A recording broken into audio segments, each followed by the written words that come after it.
Righty, beautiful humans, happy Monday. Today we have the honor to be here with Steve McGough. Welcome to Embodied Impact, where we're exploring high impact business, but then also the exploration of like deep intimacy in our relationships. And so today we're looking more at the deep relationship and intimacy component by exploring the neuroscience of Tantra, how we can biohack bliss. And yeah, so Steve and I, we've had a number of super interesting conversations. So I'm really excited that you're here with us today. And yeah, so Steve's background is, for me, deeply exciting because it explores the world of sexuality. He has a degree in sexuality. He's been an associate professor in that field, particularly studying the female anorgasmia, but then also really looking at technology. And so Steve has a company called High Massage, which combines his world of tech and sexual studies. Maybe you can show it later as well. It'd be quite interesting to see that component. And the exciting piece as well, all the work that you've done in the exploration of your more Asian methodologies from Tai Chi, and then your work with like Mantak Chia that you discovered at the age of 13. So with that, Steve, I want to get us into the exploration of what it means for you to really biohack bliss. Okay, well, thank you, Tobias and Massimo. Thank you so much for having me here. It's wonderful to be here, and also just a blessing to meet kindred spirits that have similar, because as we and probably everybody listening knows, is the message needs to be spread more than it is. The world needs it. But for me personally, I guess I just say I'm a geek.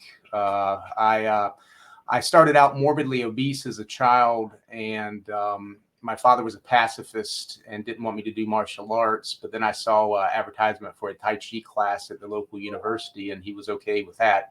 So I've studied many martial arts and done many things, competed full contact, but I've never gotten a black belt in anything. So I'm it's kind of sneaky actually, because I go in lower ranked, but I studied Tai Chi under Kathy Walker, and then some wonderful people later, and a lady in Sharon who studied under Marshall Ho from the West Coast. And Marshall Ho was a tremendous Yang style Tai Chi teacher, and he also grew up in America and then went to China to learn that for his own health. So he had a good understanding of the differences in thought processes, I guess, between the Western and the Eastern, because he was in industry until he had a health challenge and went to China to study. And then as I progressed, basically I was bullied a lot because, to be honest, I was probably a smartass when I was little, and I was morbidly obese. And Kathy in particular felt bad for me, so she started teaching me jujitsu secretly because she knew my dad didn't want me to learn it. And then as I progressed with that, the gang above them said I probably should start studying Mantak Chia's work at 13, which they gave me, I think it's Taoist Secrets of Love. That's an amazing book. Utterly terrified me because basically it said you can ejaculate about 2,000 times and you die. And just as a young, adolescent with an extremely strong sex drive, that wasn't the best thing I wanted to hear. But I started practicing that, trying to, and doing the different techniques, and I was having a lot of problems with it. And then I just getting my head around what it actually meant, because they're literally saying converting semen or the essence for women into energy and pulling it up. And I didn't get that. I didn't understand that from a Western standpoint. And that was what that was. And then I went to college and did more and more stuff with martial arts and all. But then when I was left undergraduate school, I met a Vietnamese person. Ironic, it was a Vietnamese food store, and the grandfather there actually made the son and the daughter real mad because he started teaching me stuff and he'd never taught them things. And he taught me but he told me I had a blockage and I needed to deal with that, or it was going to cause a lot of problems. But all that being said, I guess the fundamental thing that I'd like to say is many of the things that are described in Oriental languages and that viewpoint, I don't think we understand what they're saying as Westerners, because they're describing experiences and mental states in a way that are often equated to what we would think is energy. And our very definition of energy doesn't necessarily match up with, I think, what a lot of the writings in those texts are describing. And that really gets back to, in Western culture, Descartes and some other philosophers kind of making peace with the church, where they said that, we'll have science on one side and religion over here. Religion will be the things that we can't measure, the spirit, emotions, thoughts, feelings. And then this is the tangible, and we focus on the tangible. Our language focuses on the tangible. Stephen Porges, Dr. Porges, who I've been delighted to be able to have some email exchanges with, and he's got a very busy schedule this year. He actually described there and in one of his books how, in his mind, it's interesting, he was talking about Descartes too, that Descartes said, "I think, therefore I am." But Stephen Porges thought he should have said, "I feel, therefore I am." And he pointed out how in French, there are different meanings for feeling. There's the touch feeling, and then there's the emotional feeling. Whereas in English, we only have one, and it's defined by context. But so basically, all that makes it real hard for us. So the question gets down to, well, what is this energy, and what is this sexual experience they're talking about, and why would you want to manipulate it? And the first point, as far as what is this energy, the energy can be different things depending on the context of what you're doing. But to experience the energy, you have to be able to become aware of it. And as I was describing earlier, some friends showed me ways where you physically touch the body and go around, like the conception, if you want to call it the conception channel and the governing, or into the different channels in the body, while you're trying to move your attention on it. With a different modality called quantum touch, a guy named Gordon Ingalls talked about how they would have someone breathe in loud as somebody swept up their body with their hands to their head and down, so you could physically feel a sensation moving in your body. But the key point there is that is kind of like a training wheel or a brace. That's not actually the feeling. It's you're shining a flashlight or focusing attention on a spot of your body so that you can then become better aware of what's going on at that point. Because in the saying, the mind moves the attention, the spirit moves the chi, and what the heck does that mean? Well, when your mind moves your attention to something, your attention can become more aware of it. And then there's a deeper aspect of you, which I think is actually part of our limbic system and other aspects of our limbic system that actually generate the sensation. So I think you're actually stimulating a neurological sensation, a neurological response, by accessing different parts of your body through that process. So it's a method to be able to induce changes in your body mentally, or however you want to call it. And just over the ages, and I think primarily because a lot of Oriental cultures and Eastern cultures have had writing for so long, they've been able to see patterns. And in the West, if we take our Western analytical system and we study it, well, that's one great interest of mine, comparing what are they saying in Western medicine to like a traditional Korean pulse diagnosis or a traditional Chinese pulse diagnosis or other things? What are the correlations? And Western medicine is just an attempt to describe, or it's an attempt to describe the physical condition, as is Chinese and Korean medicine. It's just they're using different languages and different approaches. And what I've tried to find is what are the correlations with that, with what I know about our, anatomy, neuroscience, physiology, and with the Western sides of things. And what it really comes down to is for anything with what we call energy work, as I said, you have to be aware of it. And the question is, well, how do you be aware of it? A lot of people do an exercise where they move their hands together and they feel an energy, and that's one way to do it. I don't know if you've ever done the hand moving exercise. Something that I like better that Chun Yi Lin showed me is it's better standing. But if you take your hands and you hold your back straight, and ideally it's better fully standing, you move your hands very slowly in a circle. And this is just a Qigong position.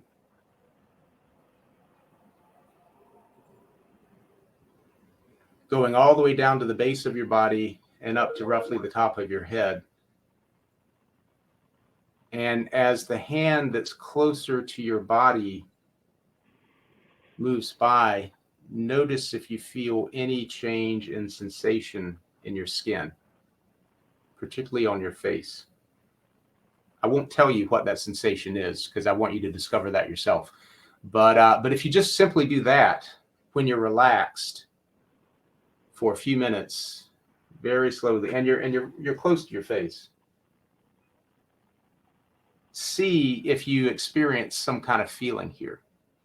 And if you do experience that feeling, try to pay close attention to it, follow it, and as closely as you can. And it may lead you on a very interesting little trail to something bigger.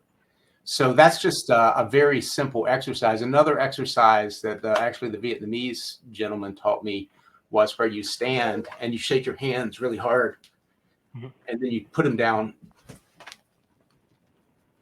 Well, I can't do it. You should be standing, and you point your fingers down, and you do that till you feel a tingling. And then when you feel the tingling is actually a neurological response. But when you feel that tingling, try to move it up and down your hands. Is it more of a regrounding technique, that? It depends on what you mean by grounding, and that's a good question. In fact, I should have mentioned that. This is more paying attention to feelings and sensations, but ideally before you do that, it's good to have done an exercise where you, and that's another rabbit trail I love to talk about, but where you, if you're sitting here with your eyes closed and you're just feeling your body, can you tell in space relative to wherever you think you are, where the cuticle of your left little finger is, and where the tip of your big right toe is, and where your tailbone is, and where the point of each shoulder on the left and right side are? Can you tell the physical locations of your body from where you are? And then the question is, where are you? I mean, a lot of neuroscience people say that we think we're in our head because our optic nerves are the closest connection to the middle part of the brain. But where are you? Were you going to say something, Massimo? I was going to ask. It's such an interesting exercise to apply from to a sexual standpoint as well, because most people that I work with in the sexology field they're so detached from their genitals that it's a great sort of resensitizing process in terms of what's going on for them, right testicle, left testicle, tip of penis.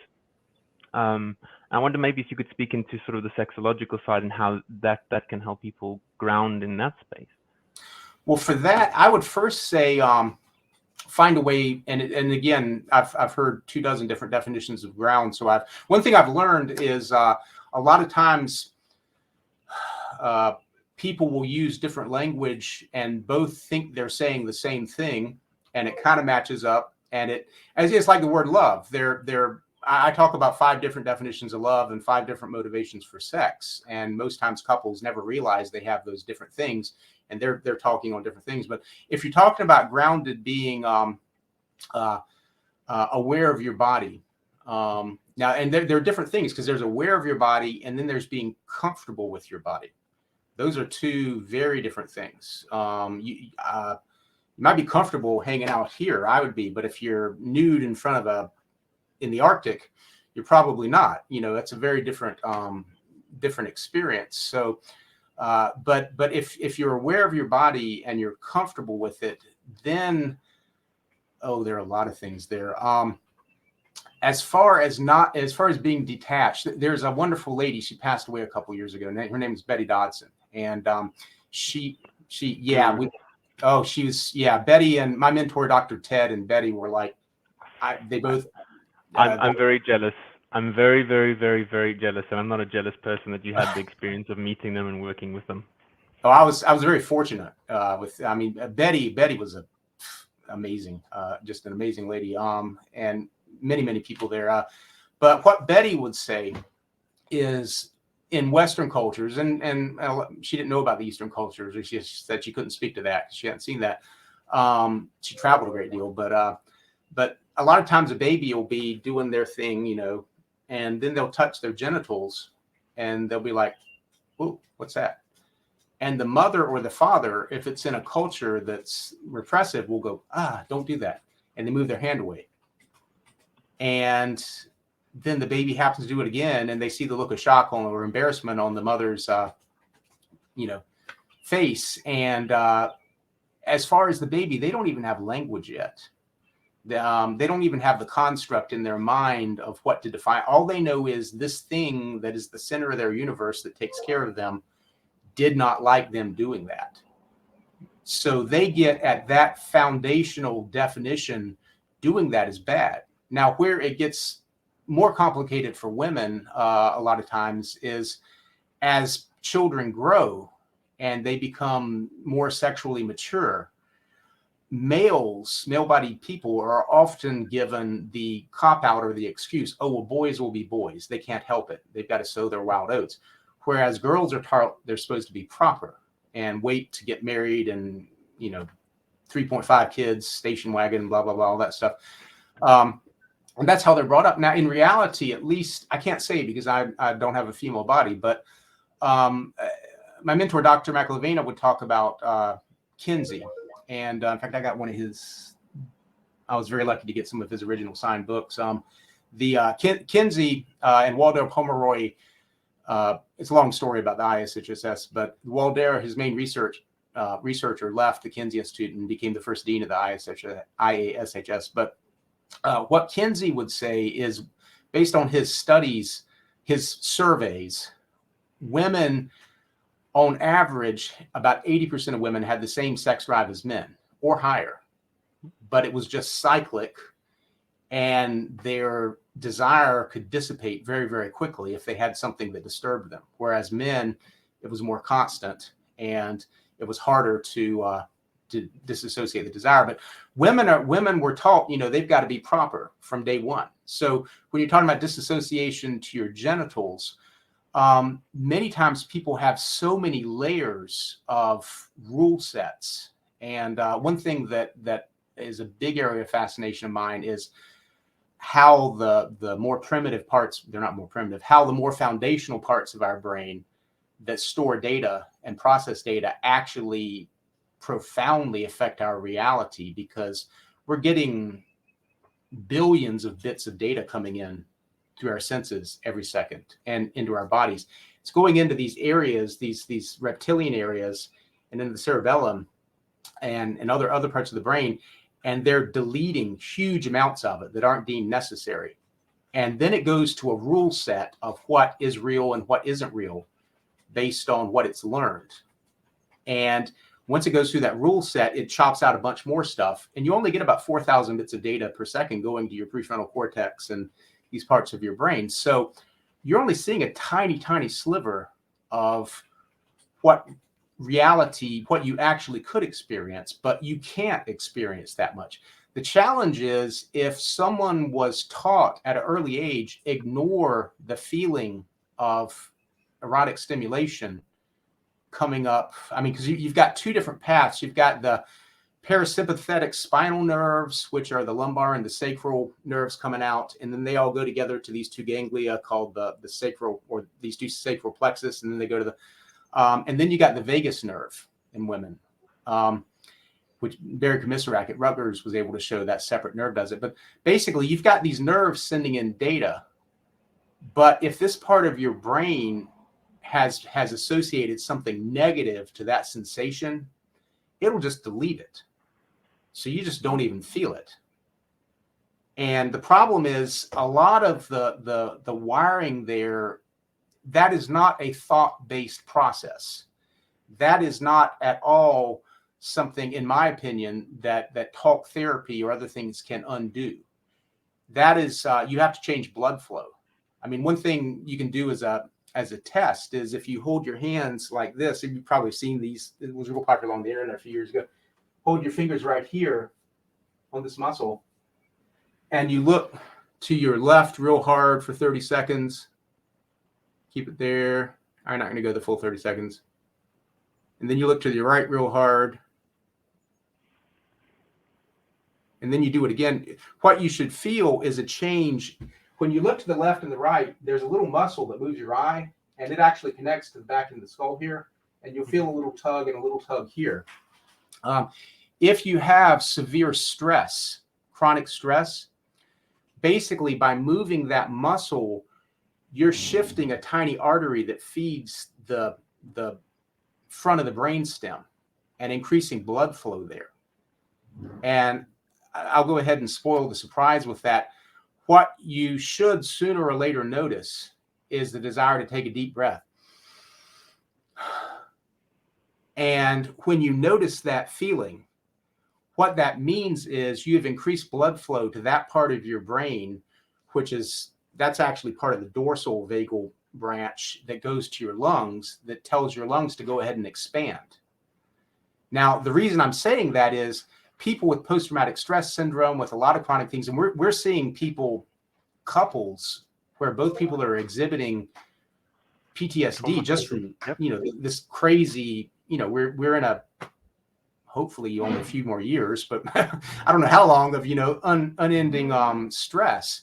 So what happens is you get these positive feedback loops going in the primitive part of in the foundational part of the brain, and it controls activity by blood flow. So if you decrease blood flow to a region, then you'll decrease the activity of that system and the processing. So if someone has a severe trauma with sexual abuse, with something from early age, from their culture, their religion, all of that stuff, it's not just a thought-based process that's going on here. They're actual physical things that have changed. Now, a lot of them, fortunately, aren't permanent things. Techniques like the Wim Hof technique. I have a real simple version called high meditation. Those can help induce those changes. Techniques like looking to the left and the right. I mean, Stephen Porges and a few other people pioneered that you can't talk about that in talk therapy, because that long story about that, because they have a therapy now for that, and that's a medical diagnosis, but or unless you're a certified therapist in that area in the United States. But my point there is when you're disassociated from your genitals, there are mental processes you can do where you try to feel more. But if you have blockages, if you want to call it that, in certain parts of your brain that simply are not letting you feel it, it's going to be extremely hard. I mean, that's why on a kind of simplistic level, if you think of people that are, whatever country you're in, left oriented or right, or, conservative or progressive, liberal, whatever term, a lot of those people, they'll look at the same data set, somebody that's two people of very different political ideologies, they'll look at the exact same data and filter it and interpret it to mean something to agree with their point. And it's not that they're dumb. It's not that they're crazy. It's not that anything. It's just their brain is conditioned to filter the data in that way, because as it appears, at least as creatures, that is a big advantage. That's kept us here. I mean, the best analogy is learning to walk. When we first learned how to walk, we had to be aware of, well, that's not the best analogy, but the first analogy is learning to walk.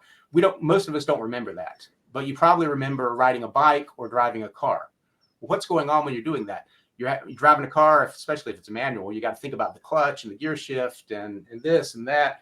And you have this thing I call the judgmental mother-in-law in the backseat of your car. Oh, you're going to mess up. You're going to do this. You're going to do that. And that screws you up. And that basically is because you're having to think of all these processes mentally. Eventually, it gets stored mainly in the cerebellum, the routines. You just do it Well, you don't actually just do it. You actually have that specific sequence stored. But now all you have to do is casually think of it, and it fires that script, and it does that. The thing is, data input and emotional patterns are also stored there. So if somebody did something very traumatic to you when you were 5 years old, and you see that person when you're 25, and you suddenly get a feeling, you may have no idea why. Steve Porges calls that neuroception. Instead of perception, it's not conscious, it's neurological perception. But in a lot of times with genital detachment, also with trauma, with chronic pain, with many things, vaginal pain and vaginal lack of sensitivity for women, most women, their first experience with any kind of penetration, and again, I'm not female, it was a gynecological exam, or they might have been molested, but that's not pleasant. That was nervous, that was embarrassing. And their brain then associates those sensations, that data, to nervousness and unpleasantness. So they never had the opportunity. I mean, in Tantra, I will eventually talk about Tantra. They have techniques of vaginal massage, also Taoist techniques, also other cultures, Indian, where women learn to slowly feel those sensations. And there are different, the anterior fornix of the vaginal canal, the opposite side, the so-called A spot, so-called O spot, the so-called G spot. All those are areas where there are nerve clusters that send slightly different sensations. And but if all of that brings back a memory of the brain is, oh my God, what are they doing? This is uncomfortable. This room's cold. I hope there's nothing wrong with me. If that's what they're thinking about in this part of their brain, that's what's stored. They're not going to be able to. It's such a powerful example, because it's like, if you think about it from the associative point of view, it's here you have a young lady going to see a gynecologist at those particular times. More often than not, it's a male gynecologist, and there's the insertion of something. So all of a sudden you piece the two together, and now you have an additional trauma that's attached to men and penetration. Exactly. I mean, and the thing is, as humans, that trait is a very handy trait to have, because we can real quickly learn something and adapt to it to survive. But it has its downside of negative associations. The big thing for what I call the engineers and the spiritual people, or the left brain and the right brain people, is that I learned by fortunate coincidence. When I got to college, my schedule was totally scrambled, and I had to go around and get all my classes the first day manually, looking around. And they had this big gymnasium where where you went if your schedule was messed up. And a lady walked up to me, because I was wanting to take martial arts for PE. You had to take 2 PE classes, and that's what I wanted to do. I also came from a Southern Baptist conservative family. Now, my dad was very open-minded and amazing in many ways, but the culture, we didn't dance. I had never danced, ever. Even the thing like, just didn't do it. Well, a lady walks up to me and she goes, "Hey, let me see your schedule." And a dear lady named Jean Trout. And she looks at it and she just writes something down. It's like, "Okay, here's your PE class." And I'm like, "Who are you and what's going on?" And she said, "I just signed you up for PE 36Y, I think, or yeah, PE 36Y. I'm like, "What is that?" "Oh, it's ballroom dance." Oh, amazing. And I'm like, I don't want to take ballroom dance. What? And she's like, no. Here's the deal. We can only have 10 women for every guy. And right now, no guys have signed up. And I did the math in my head real quick. And I thought, that might not be bad. So I took it, and I actually loved it, but I had a horrible, there'll be a meaning behind this, and hopefully it'll make sense in a second, but I had a horrible experience starting out, because I had been doing Tai Chi and the san shao, the push hands, where when you don't let somebody feel where your weight is, you don't let somebody feel where you're going, because otherwise they could twist and throw you down.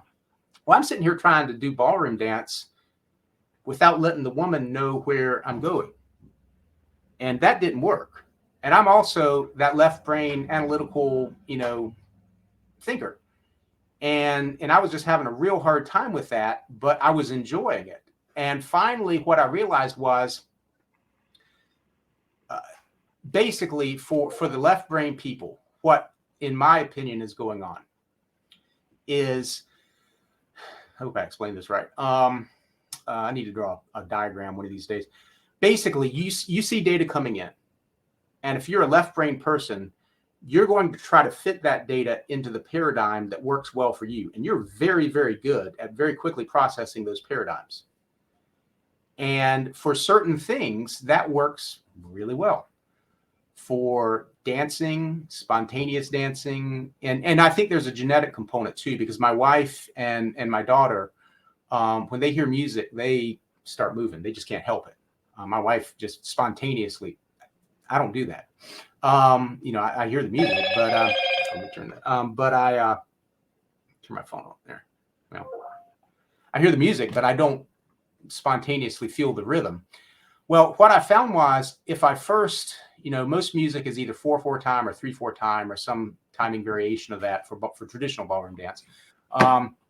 If I first found a very basic pattern and then I went in my head to that and I listened to the music over and over. So I'd listen with headphones while I was walking to the different songs, and I'd count it out because I was hell-bent on getting this stuff and figuring it out and being able to do it. I found if I drilled it enough, eventually it became automatic, just like learning to drive your car or learning to walk. It got stored back here. And then once it became automatic, I could play with it a little bit. Once I knew how to do this step and that step and that and that, then I didn't have to think so nervously, again, like the person in your head criticizing you. Oh, how are you? I would just do it. And I also learned to clearly communicate where I was going and with my balance and all that stuff. And I also learned that a sneaky part of leading is if you can lead a woman the way you, or male, whatever, your partner, the way you want to go just by getting them slightly off balance, because they'll naturally want to go that way. So if you want them to go left, you get them off balance to the left and they step to the left. So I learned that. But what I learned from that process was for the left brain thinkers, you have to get some kind of hook to hook onto, some kind of little set of data that you can then experience. And once you have that little piece, you can build on it. Now, for the right brain people, with the dance and many people with spiritual things, with energy healing, they just feel it. The data comes in, they don't try to filter it through, and it's just there. But the problem is a lot of times they can't communicate that to left brain people. They'll just say, on the energy healing piece, there's like two interesting components. I think it would be interesting to go into like what pleasure is like really physiologically and neurologically. Yes, neuroscientifically. And then linking this to the question that Ricke had asked, where basically, Steve, if you want to click on ask a question, it's a bit of a longer write-up that she had done. Because it's around like basically like when going through her teens and getting more in touch with her rhythm and training more of the body awareness. So I can read out the second part here. So my theory is that females are more aware of responses from our bodies as we rhythmically get aware of our reproductive areas in our mid-teens, creating different comfort levels with more than our vaginas. After training on bodily awareness on both my own energy and others, I today have high accuracy in sensing physically in my own body blockages or expansions that are related to past experiences and thought limitations. Are there any neuroscientific, or is there any neuroscience to support this? I believe, because anything you say in science can be just, based on my experience, there are two things going on there. Number one, our actual wiring between male and female is different, because in the training that I've done with some amazing women and that were practicing that art, and then other past girlfriends and my wife, for the past 20 years, for me as a male, to achieve, and again, I'm bad about rambling, so I'm not missing out on some of the key points that I want to talk. Thank you for getting me back on track. As a male, to achieve some of the higher altered states, you have, for me at least, and for many people I've talked to, you have to do that in conjunction with a female, having a female-bodied person, having multiple orgasmic experiences and vaginal orgasms where, and I think there's a dear lady named Anna Weiss. She passed away a good little while ago. She went all over the world hooking EEGs up to Buddhist monks and to people that were pathological killers in prison and business executives. And what she found, and this will make sense, what she found consistently is the people that were the tremendous healers, and whether they were a Pentecostal faith healer in Australia or a Shaolin monk in China, is somehow they maintained a little bit of their beta range of their brain, but they were mostly delta, which would normally be associated with unconsciousness. And they got a huge surge of delta throughout their brain. But they were still awake. They were aware. And what Chun Yi will say is you have to get into the right state, and then you just sincerely want to communicate your feeling of love to that person. That's what he considers healing. Well, there are two schools of, one school of thought is you only have limited energy and you collect your energy from the trees and the environment, and then you give a little bit to that person.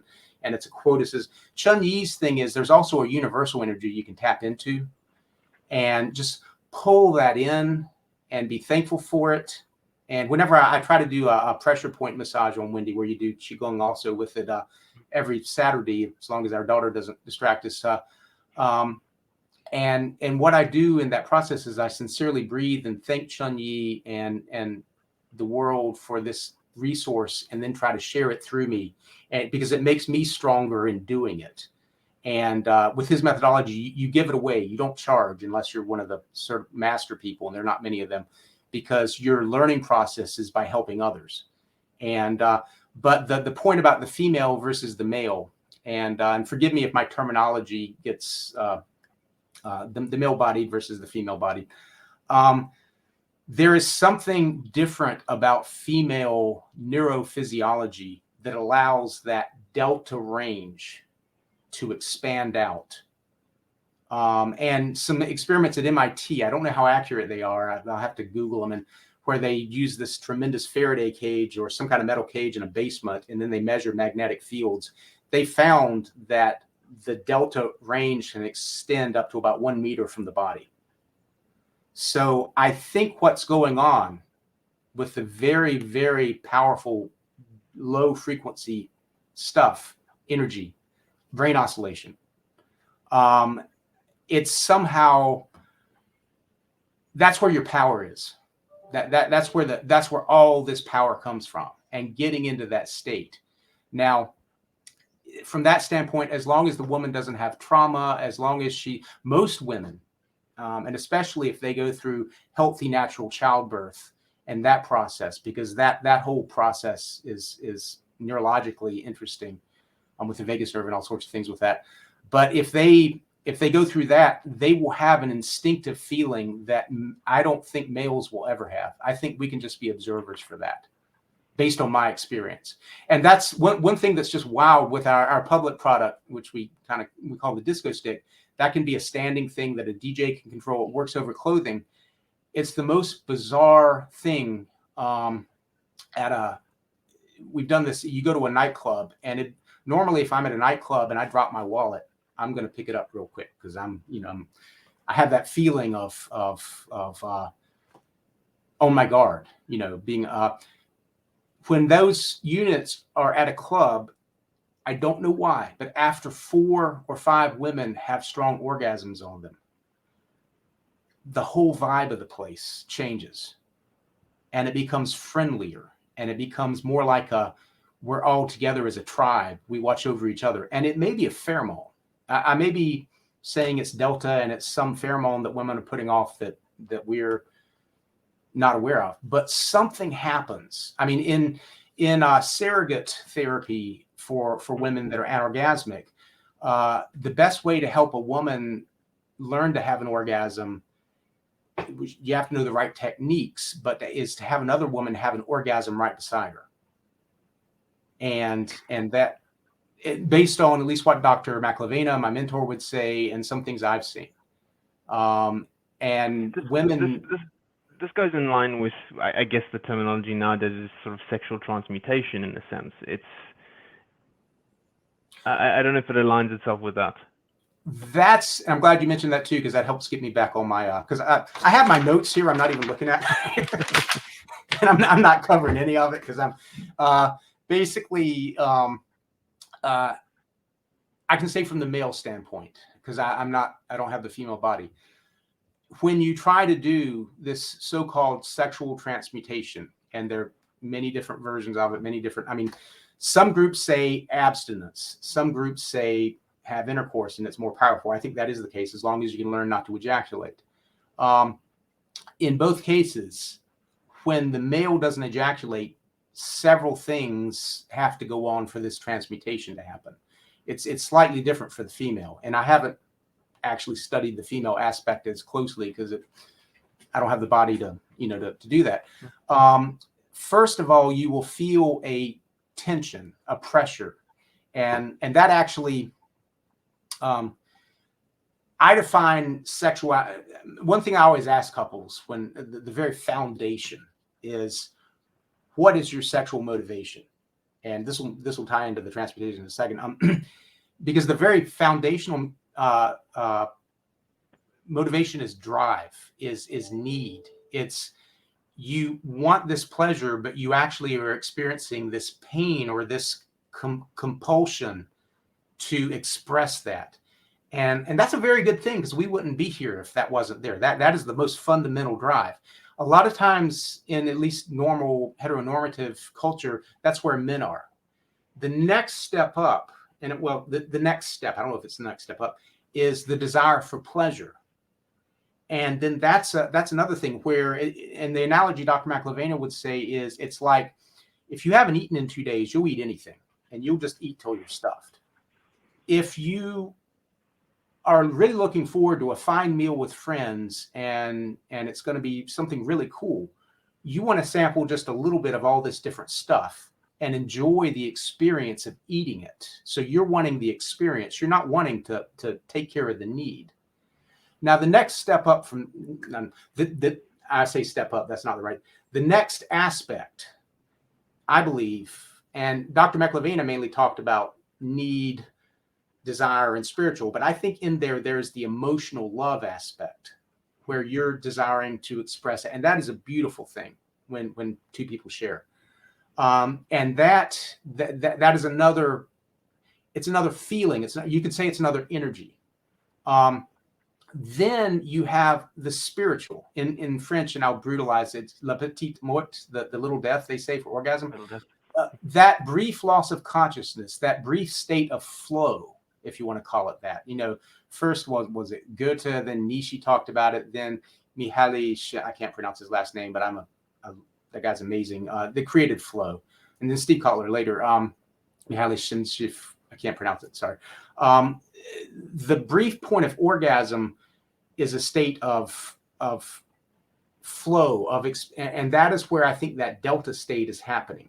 Now, when you're male trying to not ejaculate, you're keeping the semen in, and you're feeling that tension.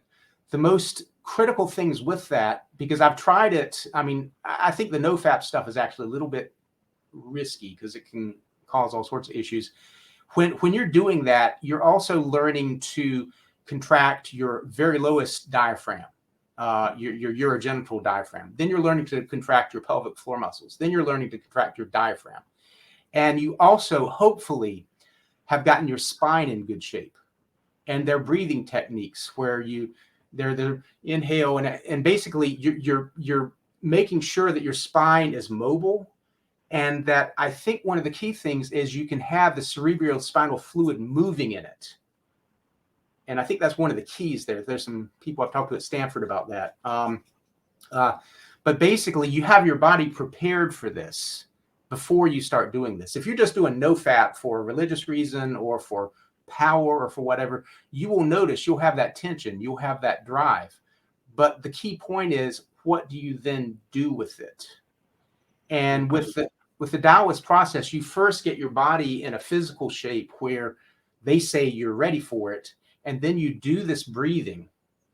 And with a lady in my very early 20s, she helped me with that, where when I would breathe up, I would be very aroused, and she would take her finger and go from my perineum to my anus, tailbone, and then as I breathed up, pull it up my spine. And she'd notice that The blockage. yeah, and but she's giving me training wheels. She's giving me a way to feel the sensation going around. And what you do is, when you have that strong drive, if you do that breathing, somehow that drive decreases and you do get more of a feeling of energy. Now, maybe you're sloshing around cerebrospinal fluid and a lot of parts, particularly in males, and women have different anatomy from males neurologically, as well as with organs. But when you're doing that, somehow you're diffusing that charge that makes you want to ejaculate, because the actual ejaculation is a reflex. Once you start ejaculating, you can't stop. That's like hitting your elbow. It's just a timing circuit, just like the sinoatrial node in your heart, just like all that stuff. But you have that feeling, and then you do these exercises to pull it up. But then the other key thing with it is you have an honest intention of either, well, it depends on what your intention is. I mean, you could do it in martial arts to try to create energy for hurting, but the general intentions are for health or for focusing on a goal. And if you're focusing on health, I think what's going on is, if you look at the body in two extreme cases, you've got the absolute fight or flight, and you've got the rest, digest, and recover. Now there's also that more dark side of shutdown, and that they talk about in polyvagal theory. But if we just focus on those two things, by having that intention and having that feeling, I believe you are somehow, through your mind controlling your nervous system, signaling to your body to go into that regenerative state. Now, does that parallel with energy going through the body and all of that? I don't have a tool to measure that I can go back to the Center for Investigative Neuroscience and say, hey guys, look at this. But I can personally say that it does, it makes you feel better. Now, as far as manifestation, that's a whole nother rabbit trail, but basically that gets back again to intention and motivation. Because what my wife and I have a technique where we have sex once a week, where I ejaculate once a week, and I try to have her have orgasms daily for pelvic health. But what we do is we set out a specific goal. We have some big goals, crazy, nutty goals, we already have it mapped out for the vision clearly. And when we're in that aroused state together, we try to stretch out that almost orgasming state and that state of where you're losing yourself, and combine that with the happy feeling of what that goal will be like when it's done. Not, oh, I want that goal, but almost conscious conception in a way. Yeah. It is a parallel, I think, to it. In many, many ways. It could be that it is manifesting. I don't know. I mean, I've had some fascinating discussions with people about math for higher dimensions, and you can argue that. You can't prove or disprove it. But or it could be, I mean, one analogy, a guy that wrote a great book called U², he talks about, I forget his name, really, really good book. He talks about how if you're in your room and you've got a closed window and then there's an open window on the other side, and you see this fly desperately banging against the window trying to get out. And what's going to happen with that fly is it's going to keep trying, and eventually it's going to tire out and die, and it's going to be dead on the windowsill. And you can't open the window because it's sealed or something. And you think, well, fly, if you just knew over there, you got an open window. You don't have to you don't have to try harder. You don't have to huff it. You don't have to get up at 5 a.m. and and work till midnight. Just fly that way. But the fly doesn't know that. And from the fly's frame of mind, the fly can't be aware of that because it's not there to him. By achieving those stretched out states and believing, feeling the feeling of after it's done, I think what it may be doing, it's doing things on many levels. The energy stuff, probably, I just can't measure that. But in our brain, that part of between my monkey brain and my reptile brain, where it stores all these rule sets, it might say, maybe look over to that window over there. And maybe that's helping me become aware of something from a higher dimensional perspective that can see. I don't know. But darn if you do that, darn if it does not give you some pretty interesting insights later that just start popping in your head. So and again, I'm bouncing all over the place. Yeah. Female bodies, yes. The uterus, cervical horn, but it's more heavily innervated with the dorsal branch of the vagus nerve. Males have that apparently to a tiny degree in the prostate, but they've got a lot more wiring down there. A lot of neuroscience people I know think that the vaginal orgasm is a totally separate orgasm. Well, the vagus vaginal orgasm is a totally separate orgasm from the pelvic orgasm because you're using the vagus nerve. And Derek Misrak showed that with Beverly Whipple at Rutgers because she had some female patients who were paralyzed from here down that claimed they could experience orgasm. And so they took them in and their husbands or partners used a non-metal phallic device and stimulated them. And they did a functional MRI and they saw one branch of the vagus nerve lit up, cranial 10, went in, bypassed the prefrontal cortex, went around the other way. That is the ancient method of reproduction. And that's what we do when we work with women with anorgasmia. We take our device and we say, this is for pelvic health. You're fully clothed with or without your partner. And we don't say anything about orgasm. So we're not even hopefully getting the attention of those little gatekeepers in our mind that have that trauma. And then we're trying to send that signal through the vagus nerve to totally sidestep it. Because once you do experience the orgasm, once you do make that path fire one time, now you've shone the flashlight on that path and you can make it stronger. So the same paths for learning orgasm are just like for the energetic things, but you need to be able to feel it first. At least a glimmer of it. But women are the pathway. We are just passengers.